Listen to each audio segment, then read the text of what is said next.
এই গল্পটা গোটে গ্রামের। গ্রামটা একটা জুতোর দোকানের জন্য বিখ্যাত। দোকানটার নাম আমার জুতো জাপানি। এই দোকানটা সব দিক দিয়েই অন্যরকম। এই দোকানটাকে জাদুর দোকান যদি বলা হয় ভুল বলা হবে না। ওই দোকানের মালিক দোকানে কখনো বসে না। দোকানে লেডিস আর জেন্টস সব রকমের জুতো চপ্পল পাওয়া যায়। পয়সার জন্য একটা বাক্স রাখা আছে, যেখানে গ্রাহক সততার পরিচয় দিয়ে পয়সা ওই বাক্সে দিয়ে দেয়। জুতোর এই দোকানটা শহরের বাইরে, রাস্তার ধারে। এই দোকানের সুনাম সংবাদপত্র থেকে শুরু করে টিভির খবরেও ছড়িয়ে পড়েছে। এই দোকানটা সবাই সব সময় আলোচনা করে, কারণ এই দোকানের সামনে দিয়ে যারা যেত সব মানুষের জুতো হোক বা চপ্পল নিজে নিজেই ছিঁড়ে যায়।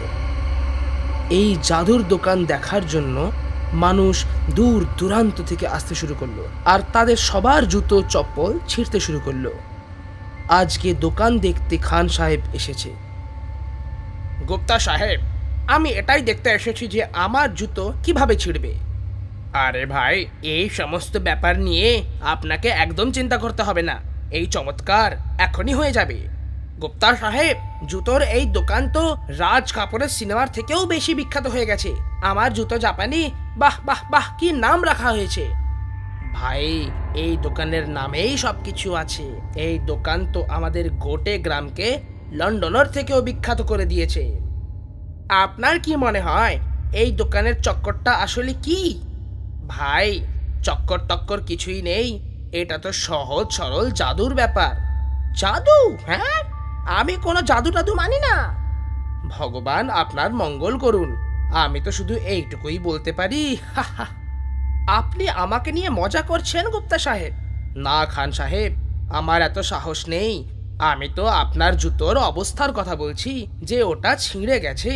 ঠিক করে দেখুন, আপনার একটা জুতো ছিঁড়ে গেছে। কোনো ব্যাপার না, ছিঁড়তে দাও। আমি এই দোকান থেকে জুতোই কিনবো না। চলো, এগিয়ে চলো। আমার জুতো জাপানি। এই ঘটনাতে খান সাহেবের নামও জুড়ে গেল। জুতোর সাথে ওর ধারণাও ভেঙে গেল। সেও আমার জুতো জাপানি দোকান থেকে জুতো কিনে নিজের বাড়ির দিকে চলে গেল। কাকা, এখন তো জল মাথার উপর দিয়ে বইছে। হ্যাঁ বাবা, এই জুতোর দোকান তো মাথা খারাপ করে দিল। আর কতদিন আমাদের জুতো ছিঁড়তে থাকবে? আর কতদিন আমরা জুতো কিনতে থাকবো ওই দোকান থেকে? মাসের অর্ধেক খরচ তো জুতো চপ্পল কিনতেই চলে যাচ্ছে।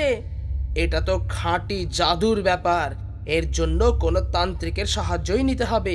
হ্যাঁ ভাই, আমাদের গ্রামের হনুমান মন্দিরে সিদ্ধ তান্ত্রিক বাবা এসেছেন। আমাদের ওনার কাছে যাওয়া উচিত। হ্যাঁ হ্যাঁ, আমাদের ওনার কাছে যাওয়া উচিত। আমার জুতো জাপানি, বাহ, দোকানের নামটা তো খুব সুন্দর। বাবা, নাম সুন্দর কিন্তু কাজ তো খারাপ, তাই না? হ্যাঁ, কাজটা তো খারাপই। গ্রামের মানুষকে বিরক্ত করা ভালো কথা নয়। এই সব কবে থেকে চলছে? বাবা, এই সমস্যা অনেক পুরনো। হ্যাঁ বাবা, গ্রামের লোক জুতো পাল্টে পাল্টে ক্লান্ত হয়ে গেছে। বাবা, এবার আপনি কিছু করুন না বাবা। জুতোর সমস্যা থেকে আমাদের বাঁচিয়ে নিন বাবা। ঠিক আছে, এখন আমাকেই কিছু করতে হবে। ধন্যবাদ বাবা।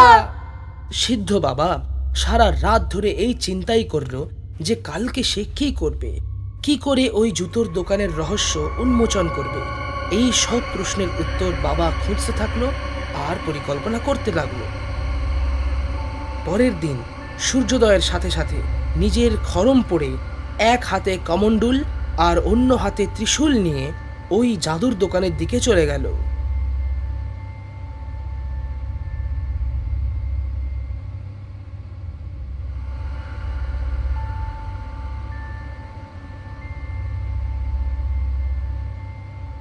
এখন আর লুকোলে চলবে না, সামনে এসে আমার মোকাবিলা করো। কে তুমি? তোমার পরিচয় দাও।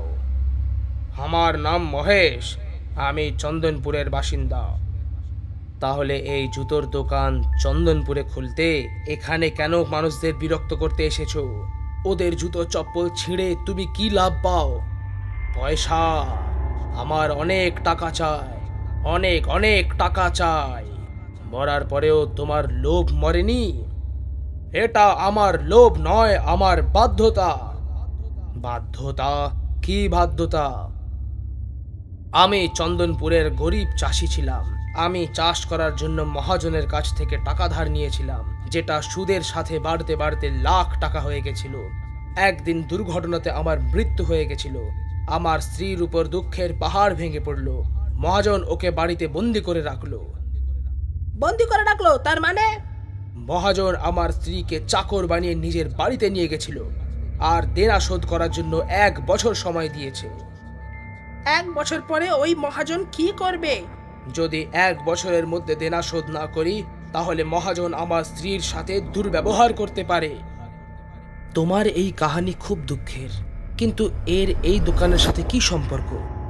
1 বছরে লাখ টাকা জমা করা অসম্ভব ছিল, তাই আমি আমার শক্তি দিয়ে এই রাস্তাটা জাদু দিয়ে বেঁধে দিয়েছি। তাই এখান দিয়ে যাতায়াত করা মানুষদের জুতো চপ্পল ছিঁড়তে লাগলো, আর তারা আমার দোকান থেকে জুতো চপ্পল কিনতে শুরু করলো। সত্যি তোমার সাথে অন্যায় হয়েছে। আসল দোষী তো ওই মহাজনী।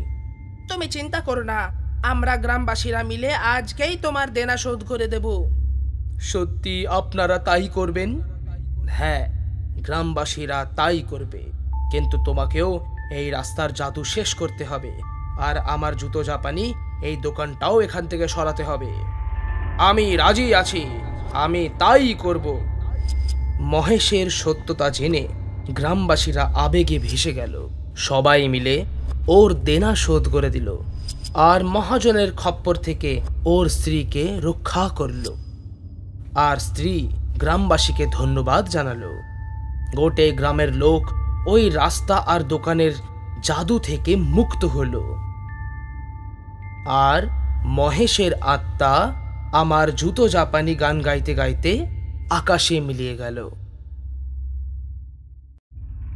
এই গল্পটা গোটে গ্রামের।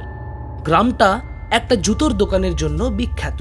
দোকানটার নাম আমার জুতো জাপানি। এই দোকানটা সব দিক দিয়েই অন্যরকম। এই দোকানটাকে জাদুর দোকান যদি বলা হয়, ভুল বলা হবে না।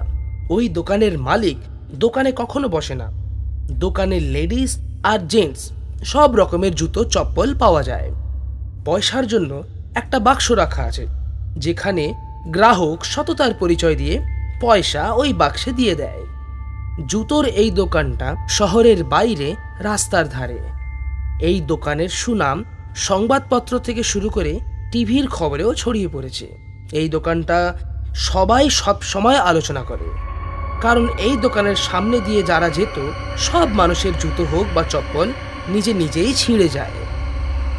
এই জাদুর দোকান দেখার জন্য মানুষ দূর দূরান্ত থেকে আসতে শুরু করলো, আর তাদের সবার জুতো চপ্পল ছিঁড়তে শুরু করলো।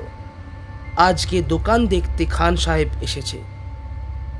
গুপ্তা সাহেব, আমি এটাই দেখতে এসেছি যে আমার জুতো কিভাবে ছিঁড়বে।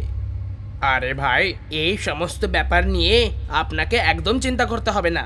এই চমৎকার এখনই হয়ে যাবে। গুপ্তা সাহেব, জুতোর এই দোকান তো রাজ কাপুরের সিনেমার থেকেও বেশি বিখ্যাত হয়ে গেছে। আমার জুতো জাপানি, বাহ বাহ বাহ, কি নাম রাখা হয়েছে। ভাই, এই দোকানের নামেই সবকিছু আছে। এই দোকান তো আমাদের গোটে গ্রামকে লন্ডনের থেকেও বিখ্যাত করে দিয়েছে। আপনার কি মনে হয় এই দোকানের চক্করটা আসলে কি? ভাই, চক্কর টক্কর কিছুই নেই। এটা তো সহজ সরল জাদুর ব্যাপার। জাদু? হ্যাঁ, আমি কোনো জাদু টাদু মানি না। ভগবান আপনার মঙ্গল করুন। আমি তো শুধু এইটুকুই বলতে পারি। আপনি আমাকে নিয়ে মজা করছেন গুপ্তা সাহেব? না খান সাহেব, আমার এত সাহস নেই। আমি তো আপনার জুতোর অবস্থার কথা বলছি, যে ওটা ছিঁড়ে গেছে। ঠিক করে দেখুন, আপনার একটা জুতো ছিঁড়ে গেছে। কোনো ব্যাপার না, ছিঁড়তে দাও। আমি এই দোকান থেকে জুতোই কিনবো না। চলো, এগিয়ে চলো। আমার জুতো জাপানি। এই ঘটনাতে খান সাহেবের নামও জুড়ে গেল। জুতোর সাথে ওর ধারণাও ভেঙে গেল। সেও আমার জুতো জাপানি দোকান থেকে জুতো কিনে নিজের বাড়ির দিকে চলে গেল। কাকা, এখন তো জল মাথার উপর দিয়ে বইছে। হ্যাঁ বাবা, এই জুতোর দোকান তো মাথা খারাপ করে দিল। আর কতদিন আমাদের জুতো ছিঁড়তে থাকবে? আর কতদিন আমরা জুতো কিনতে থাকবো ওই দোকান থেকে? মাসের অর্ধেক খরচ তো জুতো চপ্পল কিনতেই চলে যাচ্ছে। এটা তো খাঁটি জাদুর ব্যাপার, এর জন্য কোনো তান্ত্রিকের সাহায্যই নিতে হবে। হ্যাঁ ভাই, আমাদের গ্রামের হনুমান মন্দিরে সিদ্ধ তান্ত্রিক বাবা এসেছেন, আমাদের ওনার কাছে যাওয়া উচিত। হ্যাঁ হ্যাঁ, আমাদের ওনার কাছে যাওয়া উচিত। আমার জুতো জাপানি, বাহ, দোকানের নামটা তো খুব সুন্দর। বাবার নাম সুন্দর, কিন্তু কাজ তো খারাপ, তাই না?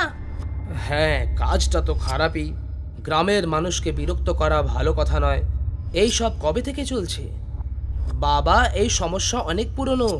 হ্যাঁ বাবা, গ্রামের লোক জুতো পাল্টে পাল্টে ক্লান্ত হয়ে গেছে। বাবা, এবার আপনিই কিছু করুন না বাবা, জুতোর সমস্যা থেকে আমাদের বাঁচিয়ে নিন বাবা। ঠিক আছে, এখন আমাকেই কিছু করতে হবে। ধন্যবাদ বাবা। সিদ্ধ বাবা সারা রাত ধরে এই চিন্তাই করলো যে কালকে সে কি করবে, কি করে ওই জুতোর দোকানের রহস্য উন্মোচন করবে। এই সব প্রশ্নের উত্তর বাবা খুঁজতে থাকলো আর পরিকল্পনা করতে লাগলো। পরের দিন সূর্যোদয়ের সাথে সাথে নিজের খড়ম পরে এক হাতে কমণ্ডুল আর অন্য হাতে ত্রিশূল নিয়ে ওই জাদুর দোকানের দিকে চলে গেল।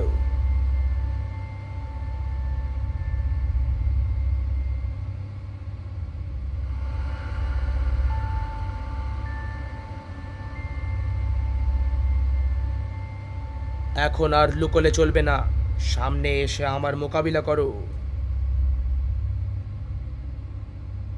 কে তুমি? তোমার পরিচয় দাও। আমার নাম মহেশ, আমি চন্দনপুরের বাসিন্দা। তাহলে এই জুতোর দোকান চন্দনপুরে খুলতে এখানে কেন মানুষদের বিরক্ত করতে এসেছো? ওদের জুতো চপ্পল ছিঁড়ে তুমি কি লাভ পাও? পয়সা, আমার অনেক টাকা চাই, অনেক অনেক টাকা চাই। মরার পরেও তোমার লোভ মরেনি? এটা আমার লোভ নয়, আমার বাধ্যতা। বাধ্যতা? কি বাধ্যতা? আমি চন্দনপুরের গরিব চাষি ছিলাম। আমি চাষ করার জন্য মহাজনের কাছ থেকে টাকা ধার নিয়েছিলাম, যেটা সুদের সাথে বাড়তে বাড়তে লাখ টাকা হয়ে গেছিল। একদিন দুর্ঘটনাতে আমার মৃত্যু হয়ে গেছিল। আমার স্ত্রীর উপর দুঃখের পাহাড় ভেঙে পড়ল। মহাজন ওকে বাড়িতে বন্দি করে রাখলো। বন্দি করে রাখলো তার মানে?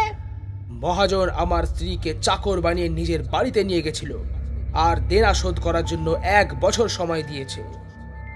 1 বছর পরে ওই মহাজন কি করবে? যদি 1 বছরের মধ্যে দেনা শোধ না করি, তাহলে মহাজন আমার স্ত্রীর সাথে দুর্ব্যবহার করতে পারে। তোমার এই কাহিনী খুব দুঃখের, কিন্তু এর এই দোকানের সাথে কি সম্পর্ক? 1 বছরে লাখ টাকা জমা করা অসম্ভব ছিল, তাই আমি আমার শক্তি দিয়ে এই রাস্তাটা জাদু দিয়ে বেঁধে দিয়েছি। তাই এখান দিয়ে যাতায়াত করা মানুষদের জুতো চপ্পল ছিঁড়তে লাগলো আর তারা আমার দোকান থেকে জুতো চপ্পল কিনতে শুরু করলো। সত্যি তোমার সাথে অন্যায় হয়েছে, আসল দোষী তো ওই মহাজনই। তুমি চিন্তা করো না, আমরা গ্রামবাসীরা মিলে আজকেই তোমার দেনা শোধ করে দেব। সত্যি আপনারা তাই করবেন?